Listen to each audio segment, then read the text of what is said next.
Hello, everybody, and welcome back to Well Woman. It's such a delight to be here with you today. So I have a very special guest to introduce you all to. Her name is Sonia Houria Rivas, and she's a breathwork instructor, which is one of the things that I'm really, really keen to ask her about today, because, you know, in every moment that we live on this earth, the moment we came into this world and the moment that we leave, it really is all about that breath. So I'm keen to ask her to actually give me some tips and clues on how to connect with my body, work with anxiety, calm down urgency culture, and all that stuff through the breath. So that's exciting. She's also an integrative inner power coach, and no doubt that came through with her co-founding the I Am Power Summit, at which I was one of the speakers. So that was the first time that I actually met Sonia, and that's really wonderful. So we've got a little bit of a story there. And she's also the founder of Women Make Waves. So there's a lot about this woman that is nuanced and magical. And she's very warm, and her enthusiasm, her authenticity, they just come through in her work. I think you're really going to love her. She is a close friend of Deborah Duval. So if you haven't heard the interview with Deborah yet, go and have a look at art as a tool of transformation and healing in one of the previous podcasts. So these two women, wow, just like such beautiful women.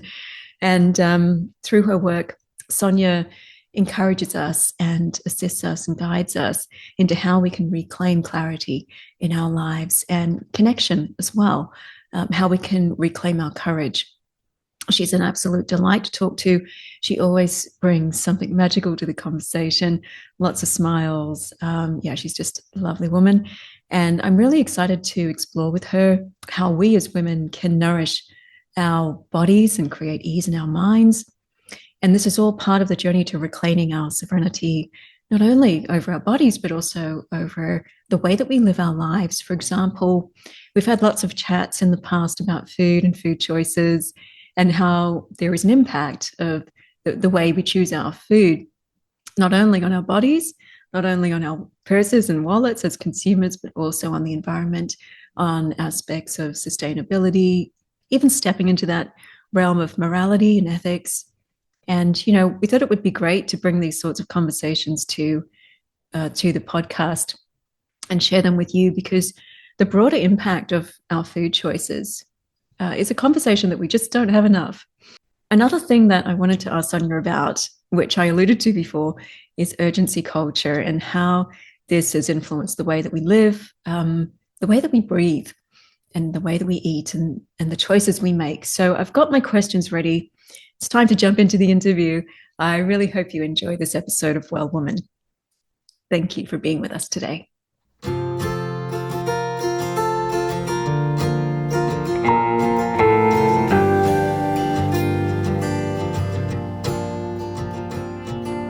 Hello and welcome to Well Woman. It's Sulin, your hormone health coach, and thank you for tuning in. If you're looking for the latest advice on women's health, food, mood, tips, hacks, and all the hormone things, you've come to the right place. I hope you love this episode. Let's get to the show. All right. Good morning. Good morning. Hi, Sonia. It's so great to have you here on Well Woman. And thank you on behalf of all of my listeners. Thank you for coming today and bringing your wisdom to the podcast. So great to have you here. Thank you for having me. I'm really excited, which means also a bit anxious, but that'll pass.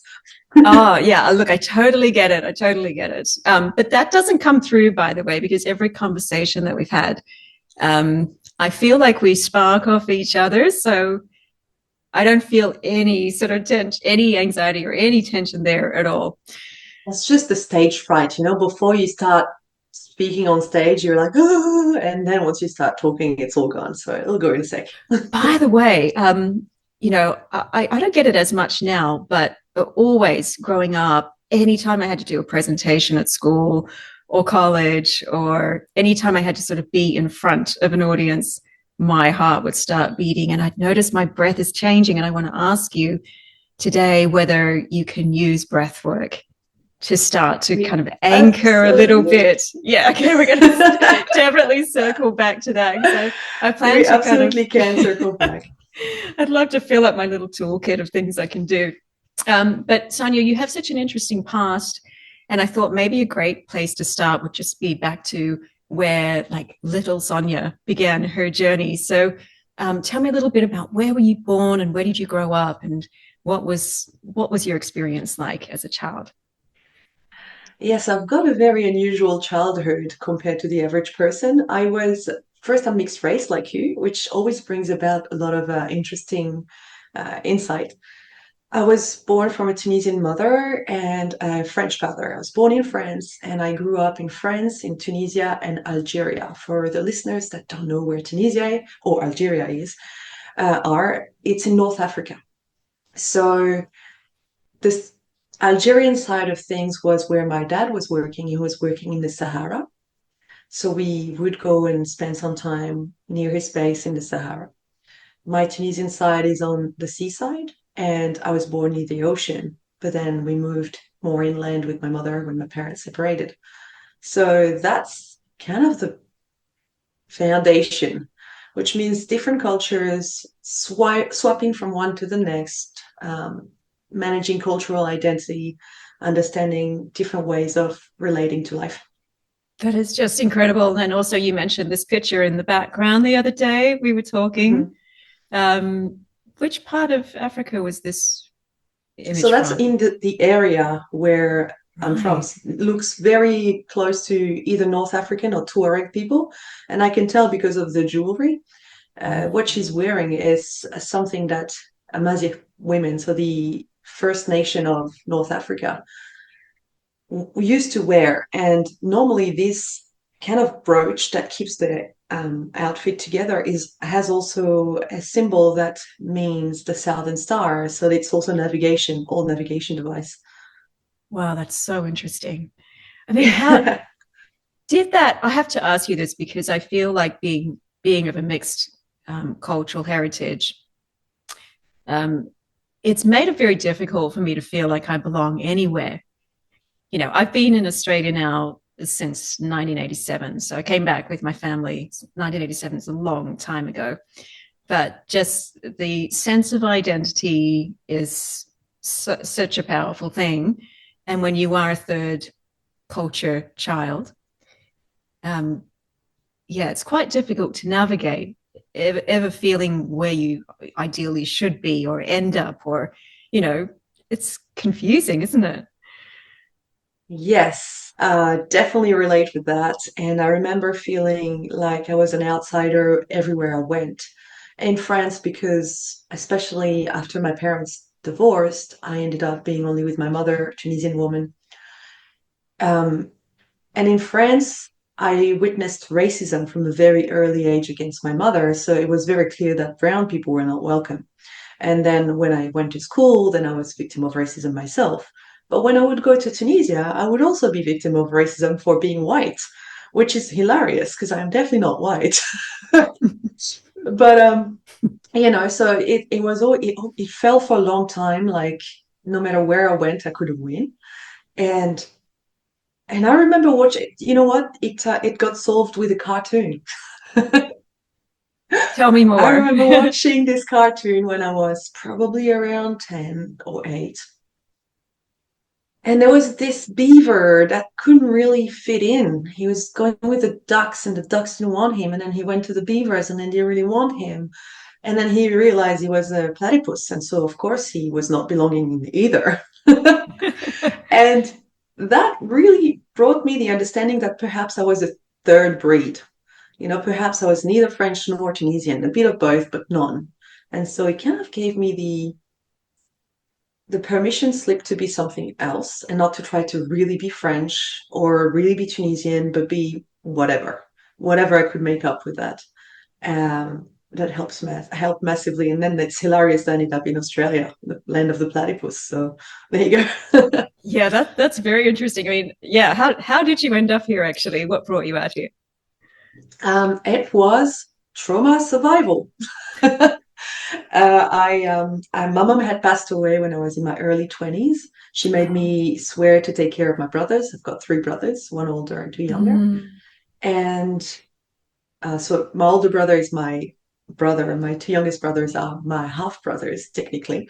Um, but none of the fathers were really present. So I took on the role of being their mom, which became extremely challenging very quickly because the model that I had learned from my mom was give, give, give, give, give, give, and forget yourself.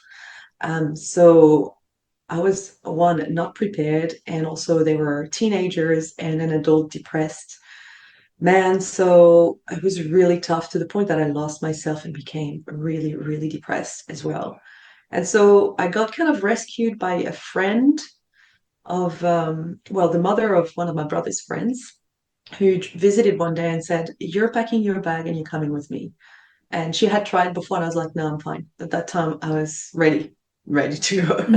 So I Mm. went and stayed with her, slept for 3 months, then picked myself back up, found some work, and found a way to leave as far as possible because I had lived in the Netherlands as well in that period of time, and I still couldn't help myself but come and help my brothers. And my understanding of help was not empowering, neither for them, not for me. So I thought, you know what? I'm going to go as far as possible. And that's how I ended up here. Yeah, that's just, I'm so sorry you lost your mother so young, and she must have been really young as well. Yeah, she was 54 when she passed away, so quite young. Yeah. Oh, yeah, But yeah, it's that's always tough. it was tough. It is still tough from time to time. I mean, the grief is something that's interesting as well. But over time I've recognized that it was also a blessing. So, it's bittersweet. Mm. Mm. Yeah, it's, no one can replace our mums, but at some point we find a way to transform in that grief. And the grief Mm. doesn't become the story, but the grief leads us places.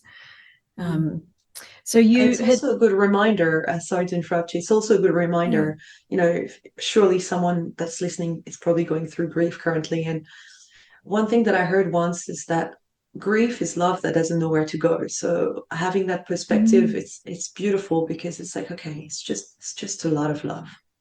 And then finding a way to let it go somewhere helps. Oh, that's beautiful. Yeah. Love having many faces. That's gorgeous. I love that. I really relate to that actually. Mhm. So you had mentioned in the past about when you were young and growing up in France that going to school was there's such a strong culture about making food in France, isn't there? And you'd mentioned something about a chef coming to your school. Can you tell us more?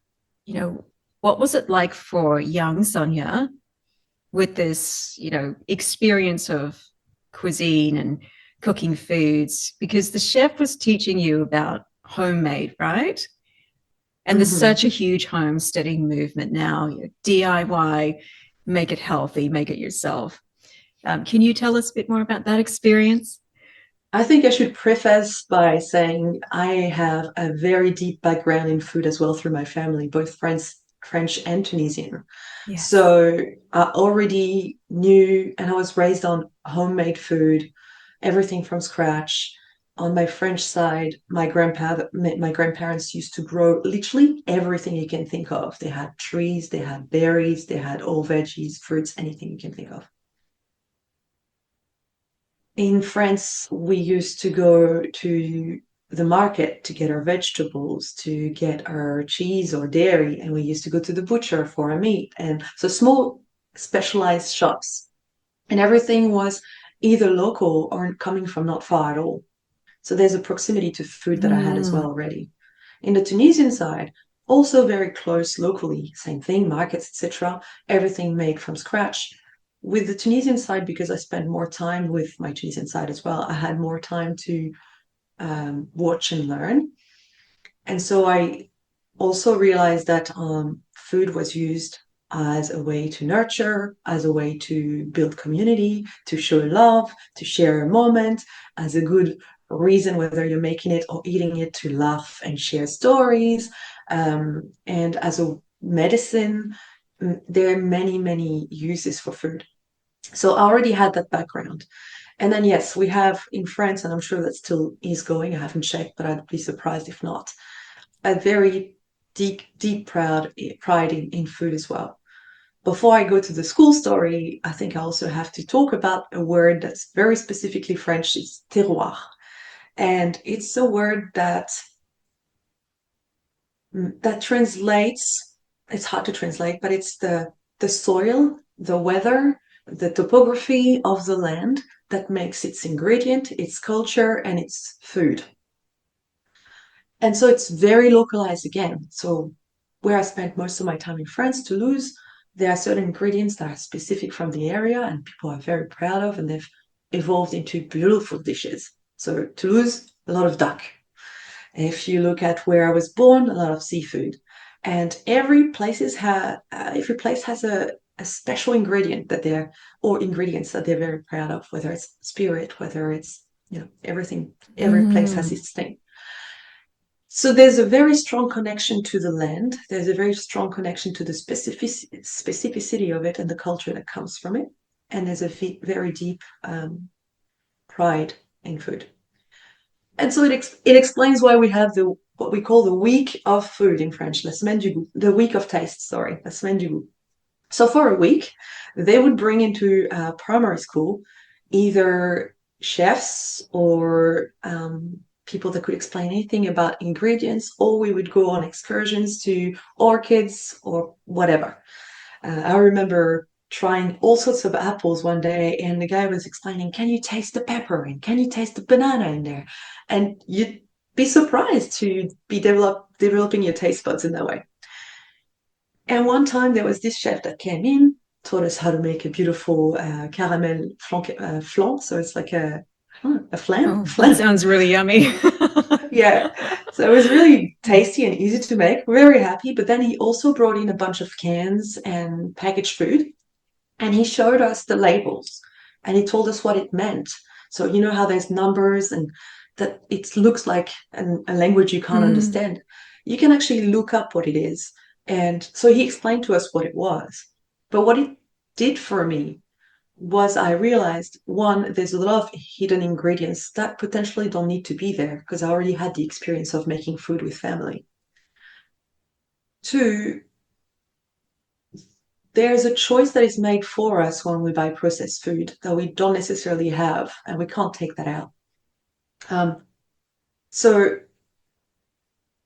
it really made me start, and that's combining with another story that I'll tell you in a second, but it really made me start realizing that we have to be careful what we put in our body, that there is questioning to be had before we buy something. The other element that I was going to tell you is chemistry. A few years later, chemistry class, and they got us to reproduce the aroma of banana. And when I saw what chemicals went in there, I was like, I ain't eating lollies anymore. This is it. Gosh, yes, and literally it so stopped true. me forever from eating lollies and yogurt flavored stuff. As long as it was not natural flavor, it would not go in. As soon as you see the word flavor or fragrance, or aroma, or something's whatever. Not right. It's fishy, don't do it.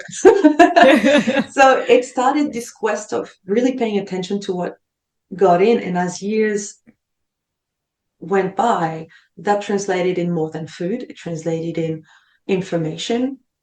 I started paying attention, and I've got a legal background as well at university, so I started paying attention to what we were fed on TV and the radio, and I stopped. I haven't owned a TV since I was 19 because I was like, this is just not healthy for me.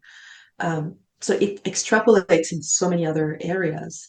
Yeah, it's interesting with I'm sure that a lot of listeners would have looked at products in the supermarket or the grocery store and are wondering, should I take this at face value of what it says on the label, or should I actually turn it around and start to scrutinize everything and question, with our cosmetics as well, when we've got heavy metals in our cosmetics and we've got plastic packaging that our so-called health supplements coming in, and there is a much bigger picture and a lot of invisible forces that we're just, often just oblivious to.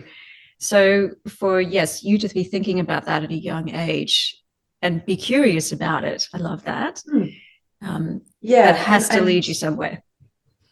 Yeah, I think I think when you start paying attention to those details, it can go both ways. It can either go into feeling overwhelmed and like there's nothing we can do, or it can lead you to think, okay, I've got a choice here and I've got agency.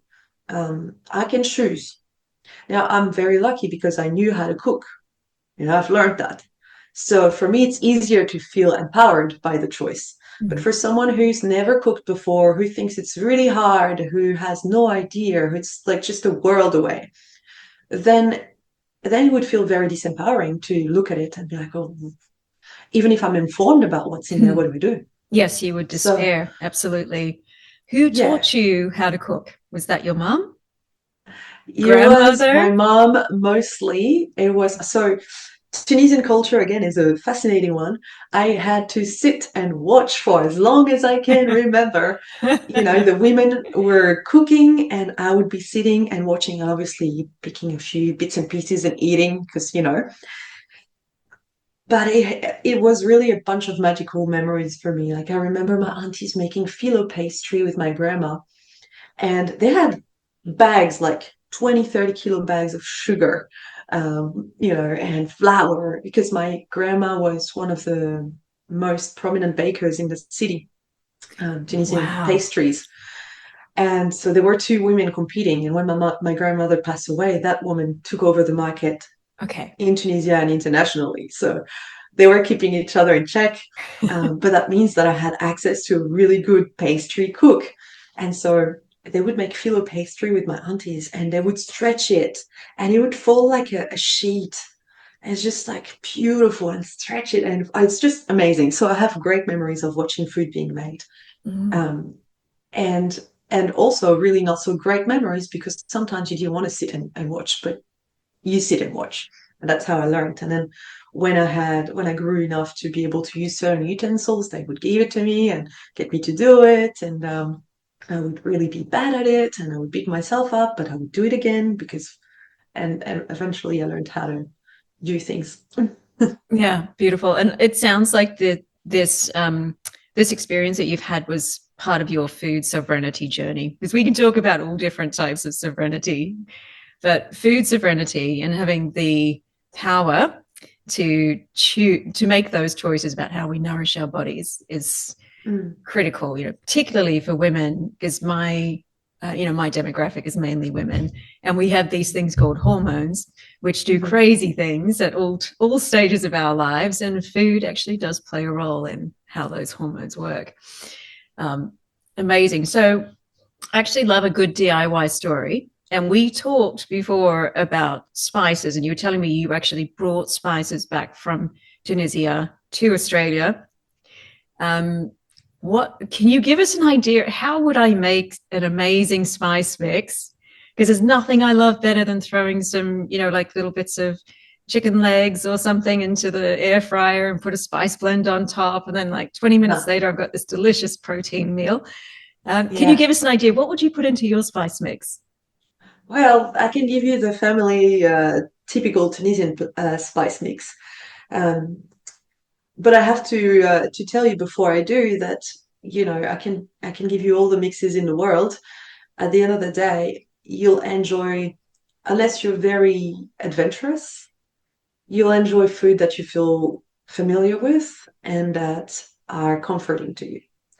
So, and actually, I think there's studies that show that women absorb better, digest better, and absorb nutrition better when it's food they enjoy and that's familiar. So I will give you the spice mix Right. and feel free to try it. But also know Yes. that if you prefer a good old, I don't know, I'm going to give you the French side, creamy mustard little chicken leg, then go for it. Yes, absolutely. um, but yeah, so the mix that we have is so your base is olive oil. You put olive oil in a pan. You have to warm up and cook a bit your spices. So it's important that you do that before you even mix it to put it in the air fryer. Otherwise, your spices will be Right. raw. Okay, great. I'm learning so much already. Yeah. Yes. When you kind of cook your spices, don't cook them too much, otherwise they become bitter. But you need to Okay. cook them enough So for the this is flavor to like soften. low, medium heat or low heat? Yeah, Low heat. medium is fine. Okay, medium. You can start high and then lower it. Um, my go-to is olive oil. Don't warm it up too much because we don't want to have the olive oil too hot.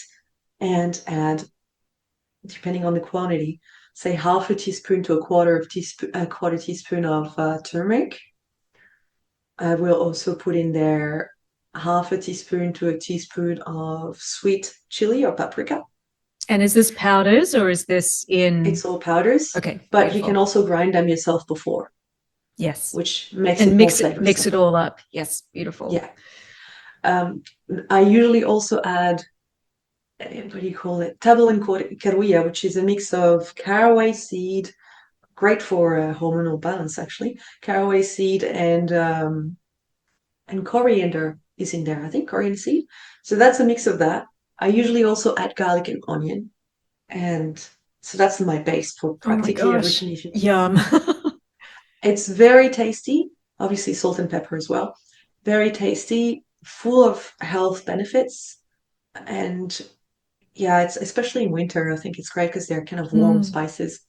Mm. Mm. And those spices that you mentioned, like turmeric, paprika, are so great for the midsection of the body, which at midlife, we get this stagnation in the midsection of the body. It's partly why we tend to put on a little bit more weight and get that muffin top look. It's also because our digestive function can take a hit. Our microbiome is changing, things slow down. So maybe we're a bit more constipated than we used to be. Things don't move Mm. as swiftly. So that recipe, the caraway, those aromatic spices, just amazing for moving the energy in that midsection. Yes, and so we've been working together as I'm transitioning in my perimenopausal phase, and it's interesting because since starting that phase of transformation, I've been really called to cook more Tunisian food, which is, you've got those spice blends, you've got a lot of pulse and like beans and nuts and seeds and greens. So it's really very supportive of that phase of life, which is so beautiful that I have that in store, but also amazing to see that the body, and that's something that I've been aware for quite some time, the body has an intuition, a wisdom. And if you listen, your cravings, unless they are emotionally driven, are actually very supportive of your health. So if you Yes. feel like eating Yes. something, pay attention to that. Yeah, I really agree with that. And I also believe our tastes can change Mm. where I go through phases and sometimes it's zucchinis. And the other day it was green beans from the supermarket. I just could not get my hands on them fast enough. 20 years ago, that would have been strawberries and creams lollies. It's just because I wasn't, I was just starting my naturopath journey. Let's have to go back further now. But, in my 20s, I didn't make great dietary choices, which is how I ended up becoming a naturopath because I had all the skin problems. And I just Yeah. realized, this isn't working for me and all sorts of stuff was happening. I'm actually It's really definitely true. lucky in that sense. I'm actually really lucky. I've never craved anything unhealthy since childhood. Like, I don't. I'm lollies okay for a while, but not really. Chocolate, not really. I already liked dark chocolate when I was a kid, so I've been extremely lucky with that. So, is it Um, possible that the diet that you had at the time was so well balanced? It's such a cultural thing, isn't it? When you eat ancestrally, you get all the five tastes. So, you get the bitter, the sweet, the sour, the astringent, the pungent, all mixed in together. And mhm. that seems to me to be the best way to stop cravings. Because if we miss something, we're going to crave it. I agree completely. I think that's because I had such a well balanced diet, but also the proximity of the food is very important. Mm, When you grow your food or buy it from a local place, it's a vegetable in particular. It's a vegetable that hasn't been picked long ago, that was probably picked close to ripe or ripe. So, and between the time it was picked and the time you eat it, usually it's very small amount of time. So it hasn't lost too much nutrition. Usually in the 80s, it would have been with very little chemicals in there. Um, so very healthy and very nutrition rich food. And I think that's part of it too. Whereas now, if you buy food at the supermarket, half of them come from overseas or another state. By the time they get to your kitchen, first of all, they'll probably pick green. So they didn't get their full grown, full maturity and all the nutritious things that could be in them. There's some that might be lacking. Second of all, it took time. There's probably chemicals in it. And so by the time it reaches you and it's in your plate, it's almost a depleted, it's almost eating empty.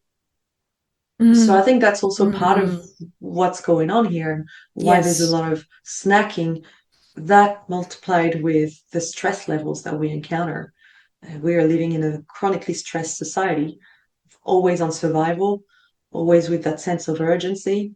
And so that feeds a different type of eating as well. Yeah, absolutely right. And so when you're choosing your food, when you're purchasing food, I'm sure there's a lot of things going through your mind, not just how healthy does this piece, what's the quality like, how healthy does this look, but also, how long has it been on a truck? Was it frozen?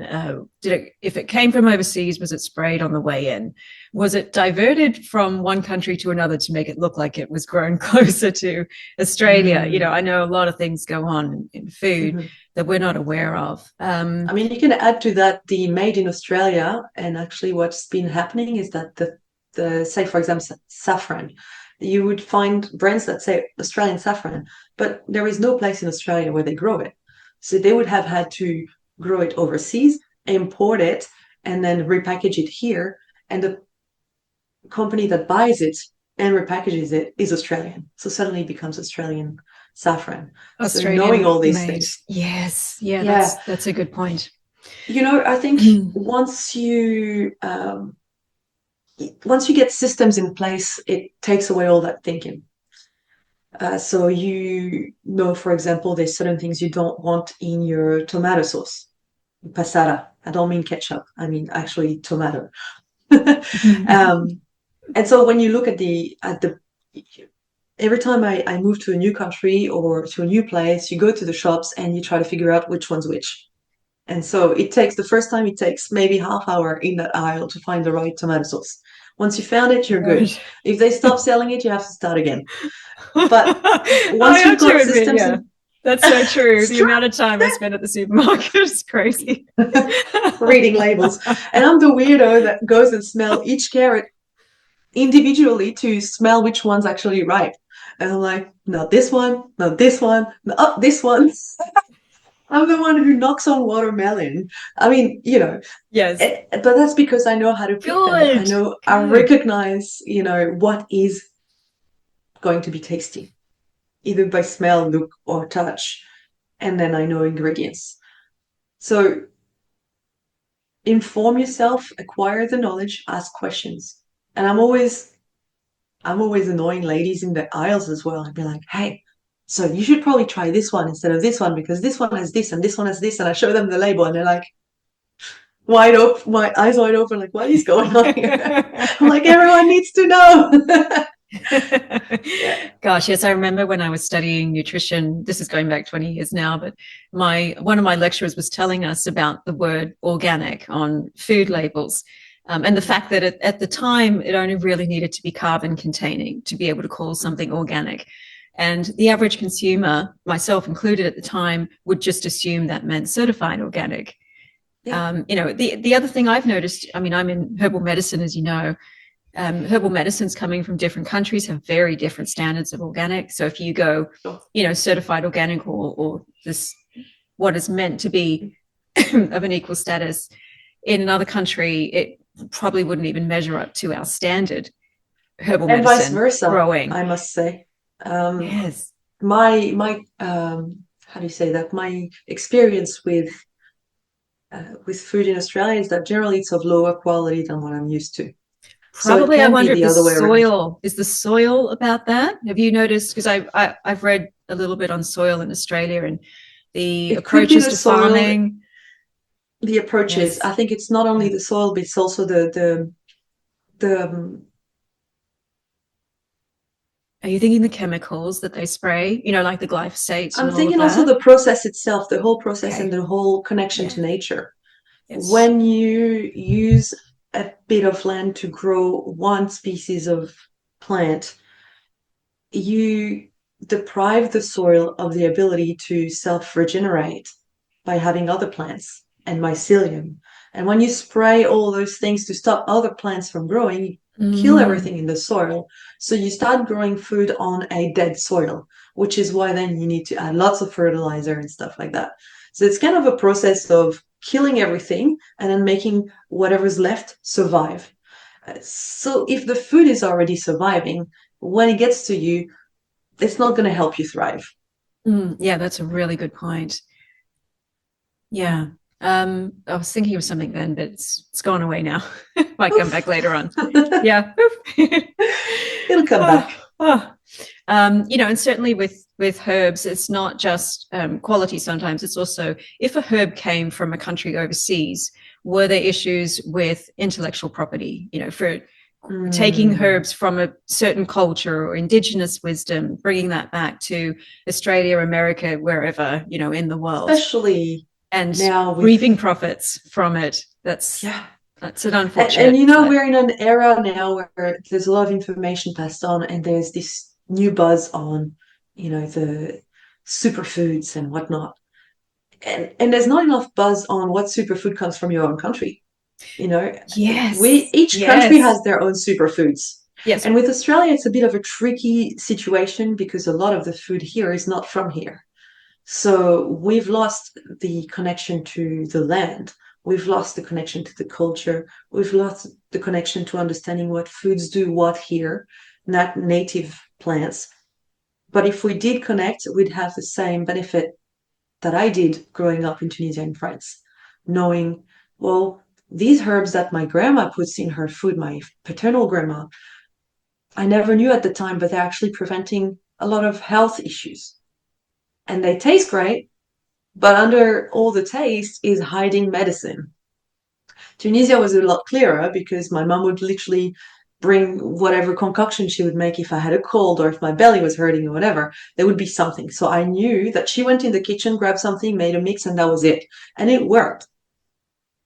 But here, because of the disconnection Mm. from culture, including the ancestral European culture, food is kind of forgotten as something that's more than feeding yourself to feel full and Mm. to make your kids grow up, or you know and so we're slowly returning to the idea that food is more, but we've lost the understanding of what the foods from here can do. So then you have to retranslate as well. um, if you take European plants, which is mostly what we've got here, and some Asian, some Americans, but mostly European plants, you have to translate what season they were best for there and find what season matches that here, because it's also important to eat with seasons, because if you eat fruits and veggies that grow at a certain time, turns out they give you exactly what you need to live well in that time of the year. If you look at watermelon, melons, and all those beautiful fruits full of water, Mm. they grow in Mm-hmm. summer. No surprise, you know? So if we start reconnecting to the rhythm of nature and be closer to nature, I think that brings us to use food that has more potency, Mm. and that Mm. is making them superfood now. So circling back to paying attention to where food comes from, and I suspect you were leading into the political effect of choosing your food here. Um, so when you choose what you buy, you make choices and you make statements. Buying food that has been stolen from native people means you condone it.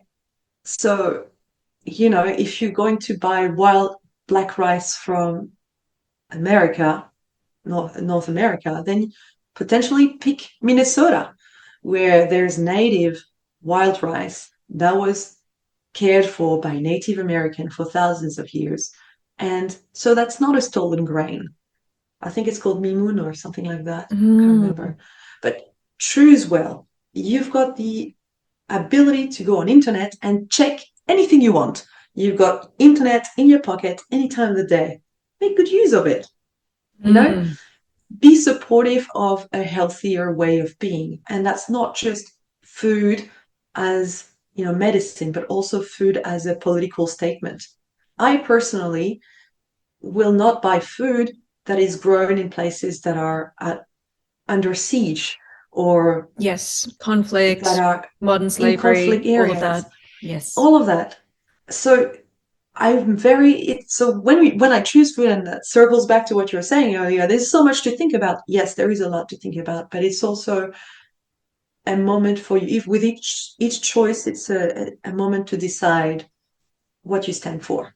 Mm. So it Yes. makes food picking very serious.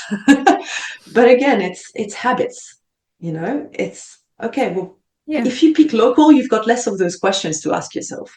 If you pick whole food as minimally transformed, you've got less questions to ask yourself. So if you go back to a simpler, slower, more connected way of being, a lot of those questions that can be overwhelming disappear. Yeah, great observation. And like you said, if you've just got these your ground rules, these are things that I don't do.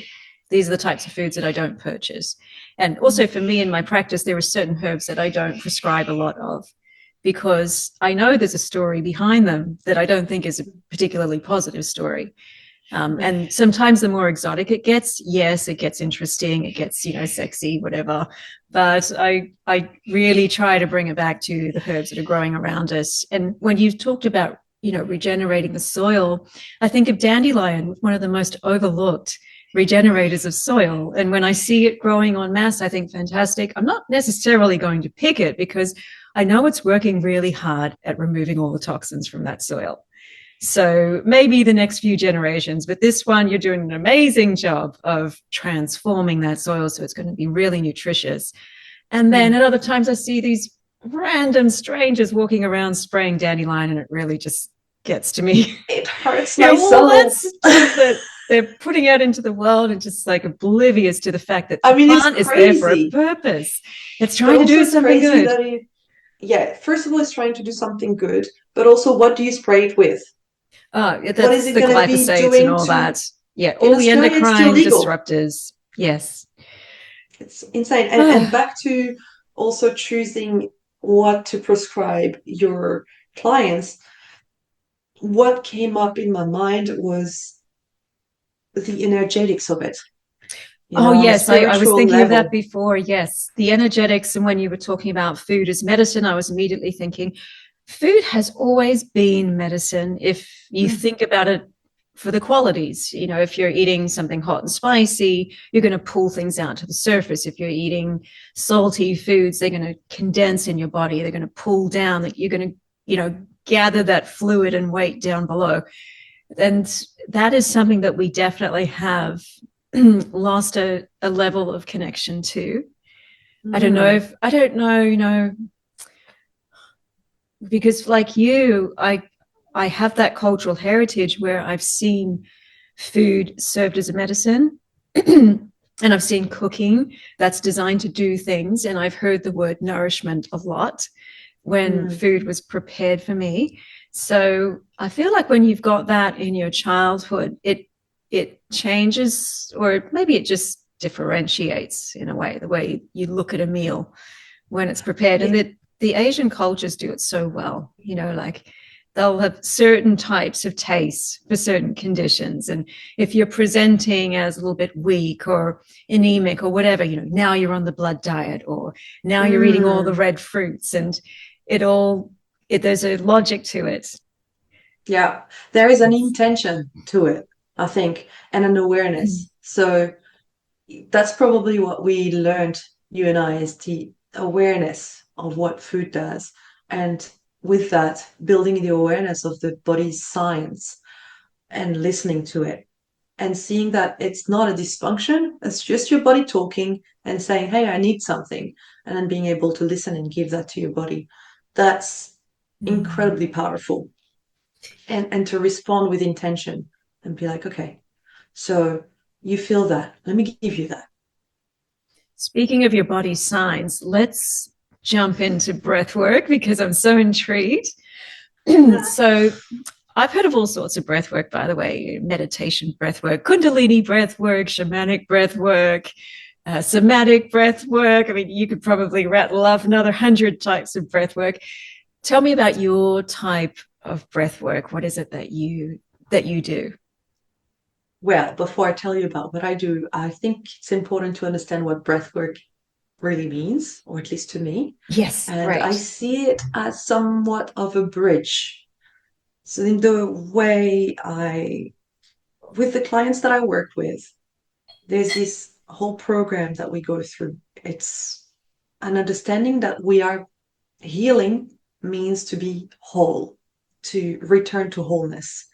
So with that, we need to pay attention to a few different things. And I see it as paying attention to your full body, your physical body, your Yes. mental, your emotional, and your spiritual body. Mm. The bridge is the breath. It connects to all four and it allows you to gain more understanding of your emotions, of your physical, of your body and what its wisdom, its questions, its needs. It also allows you to take a step away from your mind to be able to observe it better. And it connects you to your spirit, to the deeper part of you, the connection to your ancestry, to the universal forces.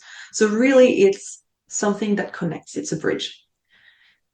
And with knowing that, then yes, there are plenty of different breath works because there's different goals. The ones that I specialize in, one that I teach is how to breathe functionally, meaning how to use the breath to support your health and well-being. Because as chronic stressors, we've lost the habit of breathing well. We're all in that basket. I'm the Yes, same, that's you know. me. It's kind of a loop. Oh. If you look at it, you're stressed constantly. It Mhm. impacts your body. You breathe in a way that's stressed, and you're stressed constantly. You see? Mm. And your brain gets wired into thinking this is the normal way of breathing, which keep feeding the stress. Now, if you learn to breathe functionally, you kind of hijack that a little bit and start attempting to rewire the other way around. This is breath hacking.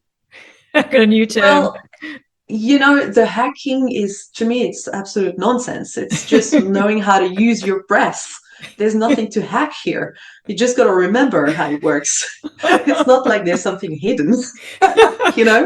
It's because the hacking to me is like when I think of hacking, I think of, okay, finding the IP address of this person so I can get into their computer and understanding what they've got on their I thought I files. was being really on trend, creating a new term. No, but it's so trendy to say hacking. It is. Like it's all hacking. It's mind hacking, it's emotional hacking, Yeah. but it's not. And that's the funny part is no, it's not. It's just remembering. That's why we need to reconnect to the old ways. The Yes. more you Yes. remember how to be in your body, how to be in your mind, in your emotion and in your spirit, the more connected you are, the more whole you are, the less likely you are to be sick. That simple. The more confident and vital you are. So, yeah, functional breathing is a way to help you understand the physiological side of your breath. So you understand how the breath is supposed to happen mechanically, chemistry-wise, etc. Very helpful in getting a cognitive understanding of the breath and start feeling the somatic side of the breath, meaning understanding how it functions and what it feels like in your body. It's great to reduce your anxiety, etc., because obviously you're working at connecting back to the parasympathetic side of your nervous system, which is the rest and Yes. digest, or as I like calling it, the calm, cool, and connected. I love That's that. your I love that's that. your Yeah. very chill side. And then there's the other side, which is very helpful when you're in danger. But when you're not in danger all the time, it'll stay on, which is the sympathetic side, the fight flight response, to make it simple. That is a state where you keep urgency on because you need to be responding fast. You connect to a part of your brain that's able to make decisions 2,000 times faster than your conscious brain. Great, but then there are answers to situations that you have pre-registered or if you haven't trained it, that I just gathered from past information. So it can be very erratic answers. So you have to learn to train that. So look at the breath as just a piece of the puzzle. This type of breath work is great for reducing anxiety, helping your body step back into that rest and digest mode. But it's not long term, because if you don't take care of the emotional side and the mental side and the spiritual side, then you're gonna have to keep consciously maintaining it. Okay, yes, and it's just like a band-aid, isn't it then? It's not necessarily going to... It's more than a band-aid. It's like you put a poultice on your wound. Great. Yes. But if you keep getting injured, you're going to have to keep doing it. You know what I mean? So it's healing you, but not long-term. You got to keep applying. What I've found with my personal practice and with my clients is that very often the reason why you are dysfunctional in the way you breathe and the reason why you're constantly stressed is because you're not giving your emotions a place to go. So they stay stuck in your body. You suppress them, you minimize them, you pretend they're not there, you deny their existence, all sorts of beautiful ways we try to survive because it's scary to look at emotions. And because society tells us emotions that are not joy and positivity are bad, and we are weak if we have them. So we're trying to avoid looking weak to survive. It all makes sense. But when you got it stuck in there, then your body is in constant state of urgency because it keeps those emotions in and it knows it's not supposed to be in, and it tries to bubble it up, which is why your mind is always playing up. So you see, you have to take all these things into consideration. And then when you look at Eastern medicine, you would see correlations between which specific emotion and then which system is there an influence on, then you start to get this disharmony within the way that system is working, whether it's the adrenal system or, which correlates with bladder kidney in Chinese medicine, or whether it's the heart, which sometimes if we're too excited, I see this in my fur baby, Sweet Pea, because she's incredibly friendly and zealous and she's frantically happy, and I see like her heart going boom, boom, boom, boom, boom, boom, and there has to be an impact. There can be too much joy, there can be way too much ecstasy, because it all needs to be balanced. Well, you have to think of whether it's fear response or whether it's excitement. First of all, to your brain, it's the same thing, but also to your somatic being, it's the same thing. Heightened states will require you to go low afterwards. That's why you crash when you've had a great holiday. You go home, you want to sleep. you don't want to go home. You don't want to go home, but then at some point you crash, when you had a great experience. And it's the same when you had an awful experience. You go through it because you have to, but the second it's over, you crash. When you're constantly stressed and under pressure at work, you take a holiday, you get sick. That's that. It's normal. So that's something to understand as well. But back to the original questions, because tangents. Yes, your breathwork technique. So that's one of them, teaching people how to breathe functionally. Very important. It also is a great tool to help with performance, so athletic performance and mental performance. So that's one. Half hour to explain that one. The second one that I do a lot of is shamanic breath. I called it shamanic breath because it made sense, because it's very connected to the spirituality of things. Essentially, it's a breath work that allows you to connect your body, mind, emotions, and spirit so that they can start talking to each other without the blockage of the mind. So you can start connecting to deeper truths, to ancestors, to deities. You can have visions, you can have restful time, you can have an understanding of what your body needs. There's a lot of clarity that comes out of it, and it's a very, very gentle way of connecting to deeper truth while bypassing the stories of the mind. Great type of breath work. Another one is surf apnea, which is using the breath to help, because I'm a surfer, to help understand fear and move through it in situations that are high stake. So it's very helpful in the surf, but it's also very helpful if you are a C class worker. You know, you've got important decisions to make, big meetings, etc. It can be very stressful. You know, using your breath to calibrate that is very helpful. And in the past, when you've worked with people on breath, have there been a lot of emotions coming up? If you're getting that beautiful connection with the emotional body or the emotional self, I would imagine that it would just almost immediately, and we're often unsuspecting of this, take us to places and feelings and things that are coming up. They have an expression now. And Yes, the breath was the pathway 100%. to that. Yeah, so with shamanic breath in particular, it's very clear that it allows the emotions to move. And what's surprising is that very often we are afraid of looking into our emotions because we think it's going to be very painful and hard. But when you do it in a way that's in a safe space, supported, knowing that someone's there to hold you, it allows you to connect with a lot more peace. And very often, what comes out, yes, there can be sadness, there can be grief, there can be all those things, but there's also a lot of joy, a lot of clarity, a lot of sense of connection, a relief because of the understanding of why you were feeling what you're feeling. It's quite beautiful. You know, the last person I worked with is a gentleman who suffers with PTSD. He was in the army, saw some pretty horrific things, and after one shamanic breath, he sat back up and his conclusion was, I'm a human. He had forgotten he was human because of the necessity of the job, which makes them become machines.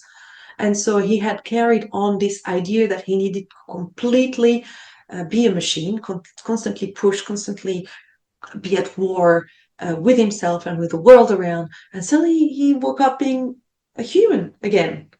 And understanding that there's also a need for softness, for rest, and for connection, and for have a pause. And so beautiful. It requires to integrate it so that it becomes more stable, but having just a little bit of awareness is incredibly important That's because very, often very we quick as well. Very quick to very come to quick. that point of, I Yeah, guess, realization. yeah. And I think that the it becomes fast because you collapse the limitations. You know, and the first part of the breath, people are often in their mind and like, am I doing it right? Nothing's happening. Maybe I'm not doing it. Maybe this is not for me. And there's a lot of mind games that happen in the first part. So it's very important to know that can happen. But then eventually, after pushing through the breath in a way that feels labored, it starts connecting. And when it does, people often report that no they can't hear anything anymore. It's like they're not in the space, but they are. It's, so it's a state, a very deep meditative state. Mm, mm. Now, what is a sort of breathwork technique that you could recommend for all of us listening who want something to help us in the moment when we're feeling agitated or finding it difficult to anchor our energy and ground ourselves? Is there anything that you could share with us today? Yeah, definitely. Um, Amazing. there's two things I want to share, and maybe I'll spend more time on the second one. The first one is part of the emergency toolkit. It's called the physiological sigh, and it's essentially a very short type of breath pattern that allows you to reset your nervous system. We actually do it automatically, and you probably have seen your children do it when after a cry, where they go. That's Yes. exactly what it is. So Okay. your body does it automatically, but you can also make it happen for your body to settle down. So essentially, you're going to breathe in through your nose. We're Okay. not even going to talk about how to breathe with your belly and the mechanics of the breath itself. That doesn't quite matter. It's better if you do it mechanically in a supportive way, but it really doesn't matter. So breathing through your nose, then once you've breathed in completely, you top it up and then you slowly exhale either through your mouth or nose. So it goes like this.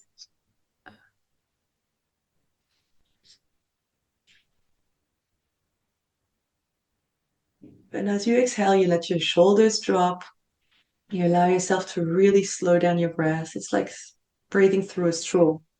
And you can do that a couple of times, 3 times, and that's really going to calm you down. So let's try again. Oh, I really liked that.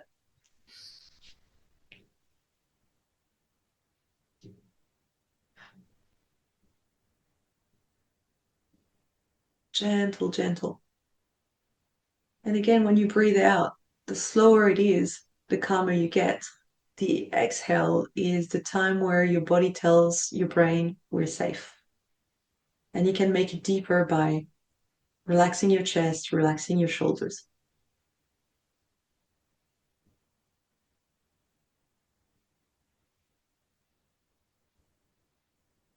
Okay, I love that one. I love it. I'm going to be remembering So that calm one. now.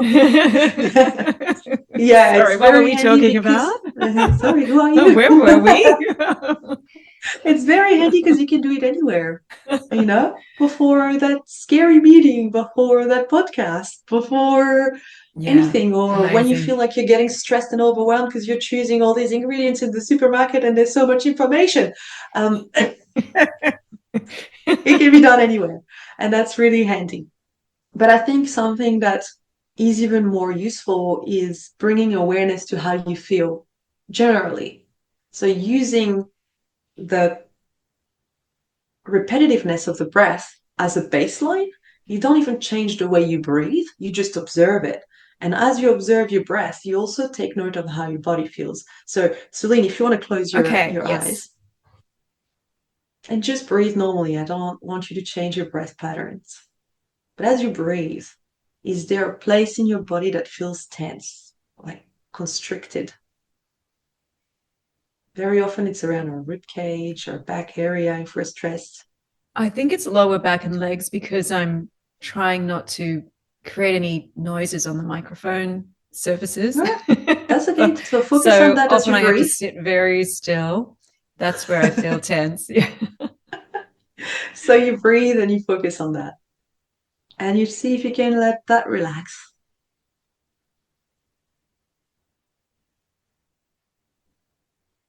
And as you breathe in, can you find a space in your body that feels peaceful and joyful?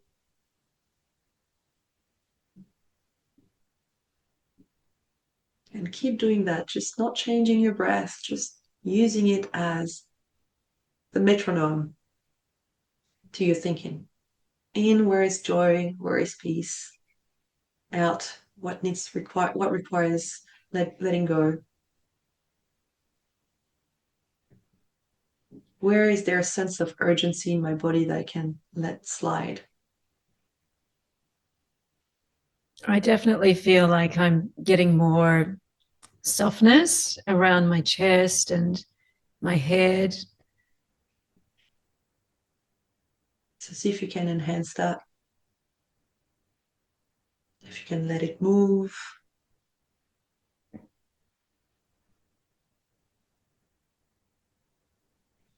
And you might see that as you do that, your breath slows down automatically. It has slowed down, and I feel like I have more solidity. It reminds me a lot of the diamond approach with like filling spaces in the body and just Mm-hmm. becoming, I feel like I'm more solid Mm-hmm. in my upper body now. Definitely more relaxed in my legs. My belly's more relaxed. So you can stay as long as you want or come back whenever you want. Before you come back, then you've been moving your hands, but you can wiggle your toes and your fingers.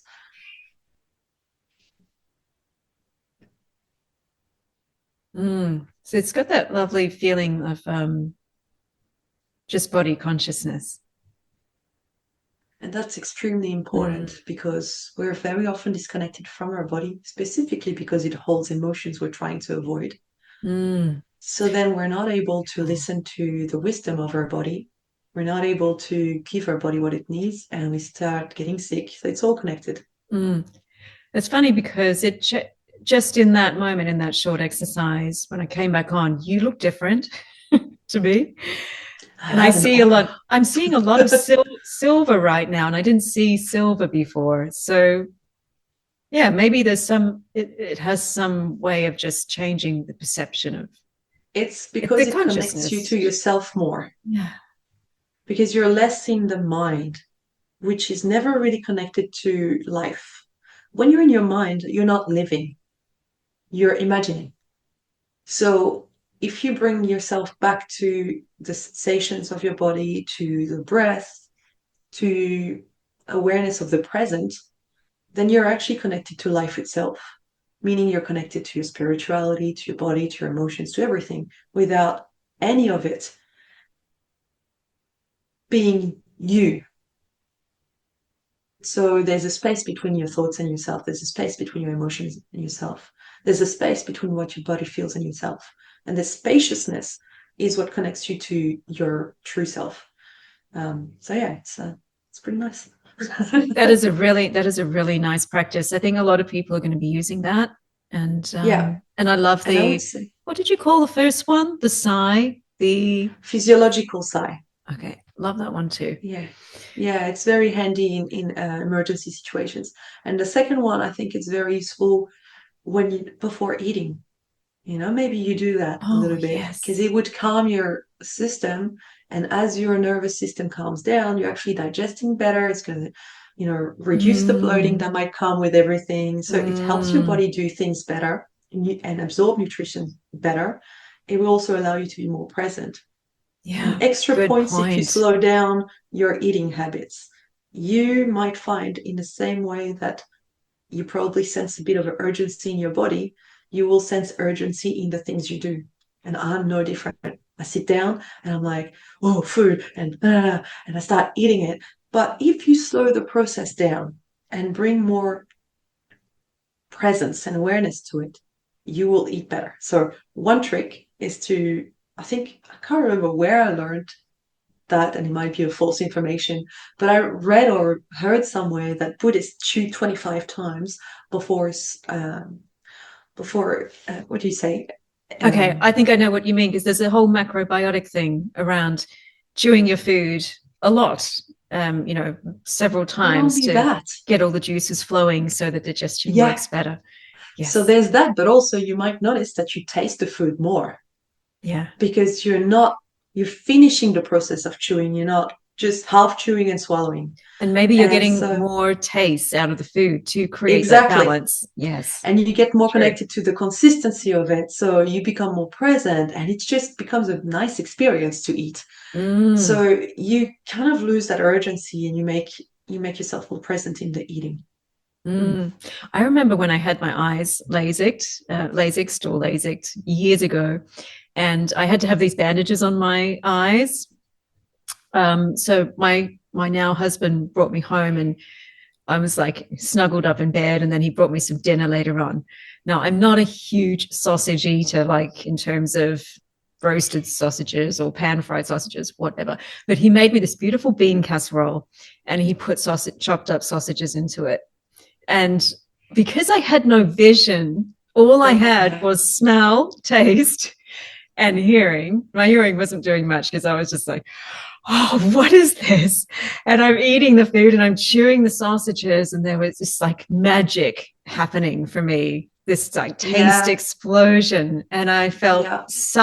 I felt like I wanted that to last forever, that feeling. And even now, when sometimes when I make a soup, I think, should I put sausages in there and relive that beautiful moment of when I couldn't see anything, but I could You should taste just everything in the food. get him to make it again and blindfold yourself.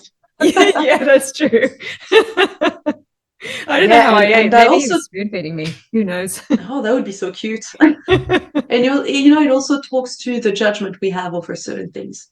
And that's something to be aware of as well. Yeah, We yeah, very good often point. have stories of what we shouldn't and should eat and whatnot, and stories are very powerful. Same with, there's a lot of women that will beat themselves up if they eat cake. But if they took real time and enjoyment in their cake, pleasure to the max, taking the moment to taste every mouthful, appreciate it, I can guarantee they would eat the whole cake. you know, and Mm, because you would mm, get what you're trying to get out of it, which is feeling yeah. soothed and feeling nurtured and feeling connected. So if you did very, very intently eat that piece of cake, a sliver is enough.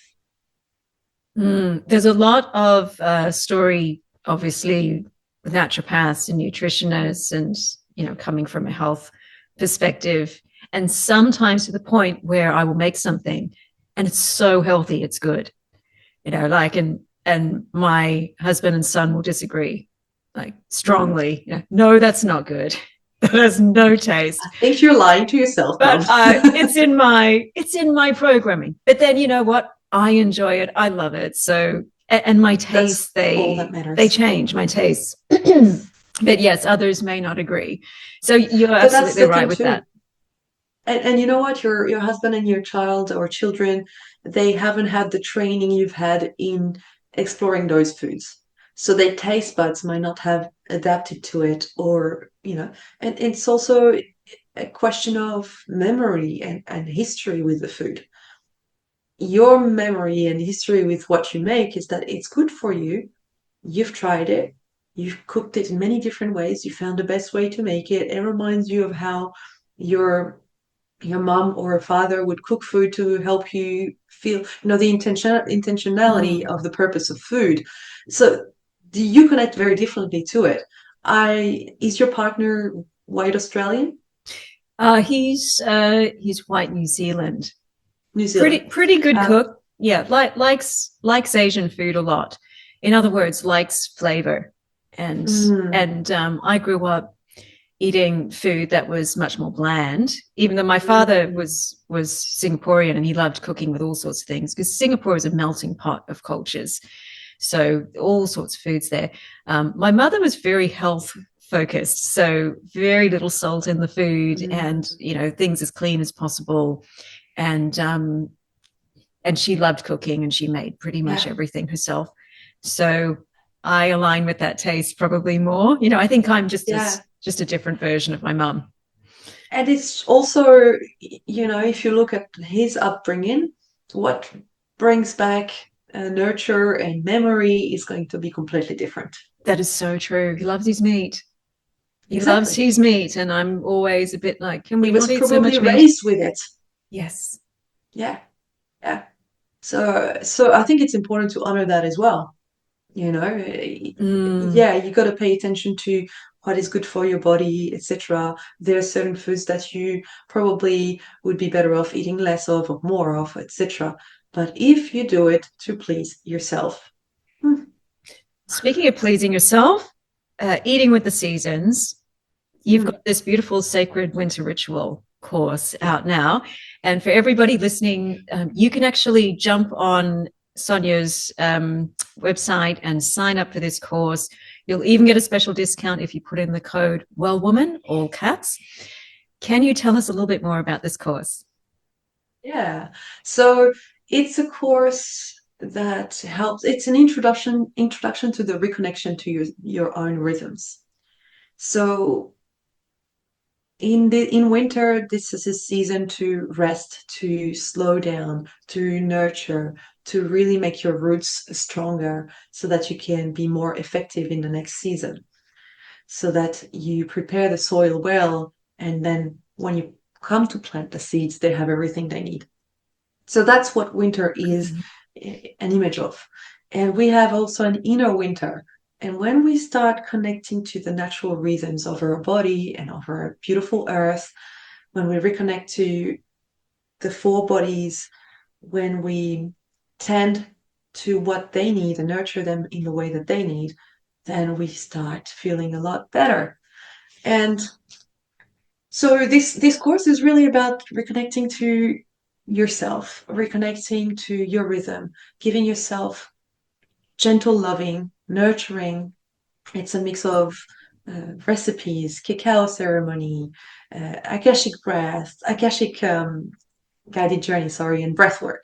So a whole bunch of tools just to be with yourself and nurture yourself in winter. It can be used every day or whenever you want, but I think it's great to bring awareness. And looking at the course and all of its different offerings, it's got lots of techniques in there, so it's perfect for anyone who just wants to have an experience they can return to, because you have access to the course for ages, return to it every now and then. And it's like that self-nourishment, isn't it? It's like Yeah, more tools in the toolkit to self-nourish. exactly. It's if you don't know those tools, it's getting to know them and starting to Mm. integrate them so that you can use them as empowerment tools as well. Because at the end of the day, when you know exactly how everything that makes you you works, what makes it work better, then you can use it to bring more growth and confidence and vitality. So yeah, it's just an introduction to it. There's quite a few tools, and if you're curious, you can go deeper, you can ask questions. So yeah. So exciting. So exciting. Gosh, so I feel like we've covered plenty of stuff today. Um, Thank you so much for coming on Well Woman, Sonia. It's been so great to spend this time with you and just, such a wonderful conversation we always have. And thank you also for inviting me to be part of the I Am Power Summit a couple of years back with Deborah. So that was just such a highlight of my year. Loved that. Um, what's coming up for you? Is there anything exciting on the horizon that you're looking forward to? The smile says it all. First of all, thank you so much for having me on your podcast and taking the time to ask beautiful questions and to listen. It's really nice. I love the conversations we have. It's good to be talking to another very connected woman. So that's fantastic. Thank you.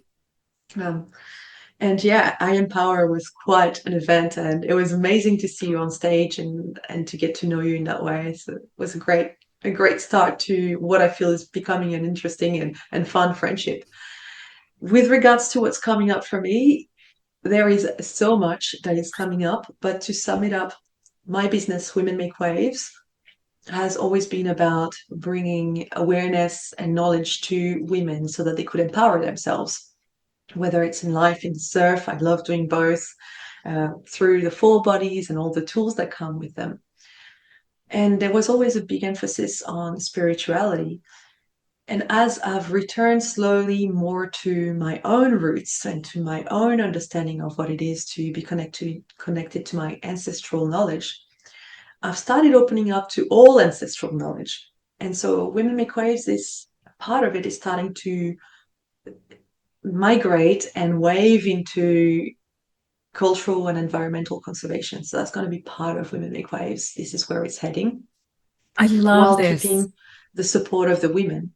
And what will be learned and supported through that branch will feed the other so that we can continue transferring knowledge from specifically, I prefer, women knowledge. I find that it's knowledge that is not often conserved.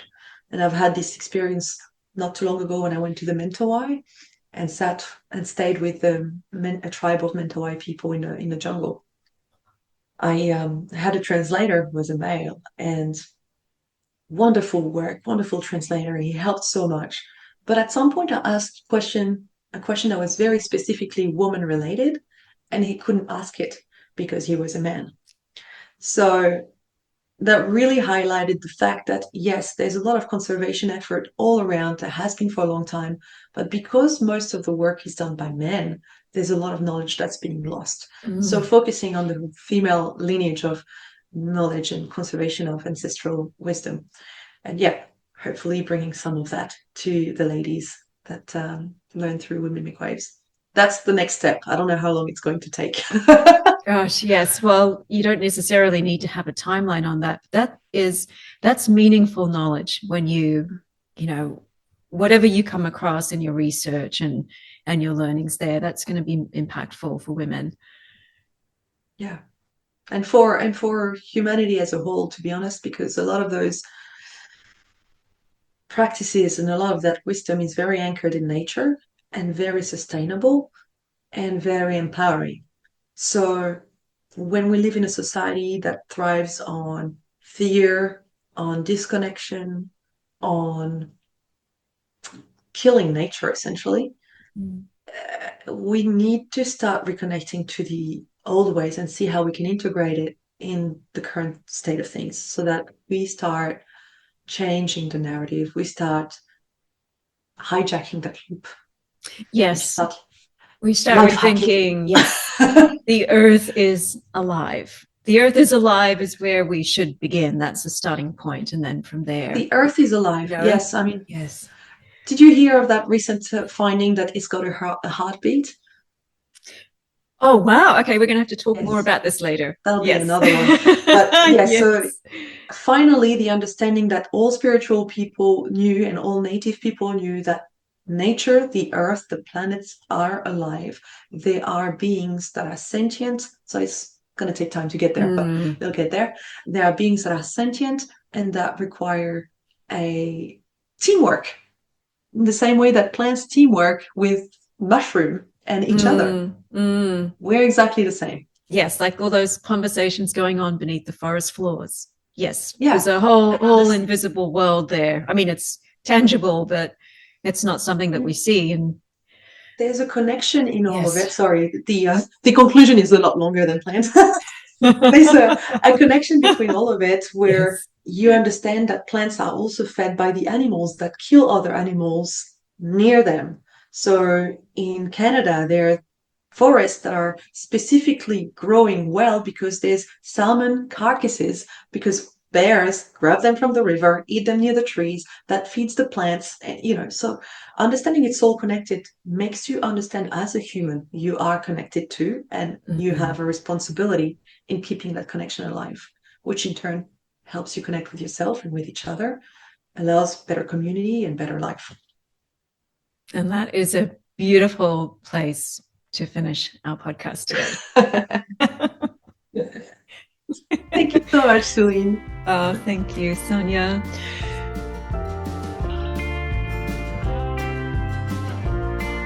Thank you for listening to the Well Woman podcast.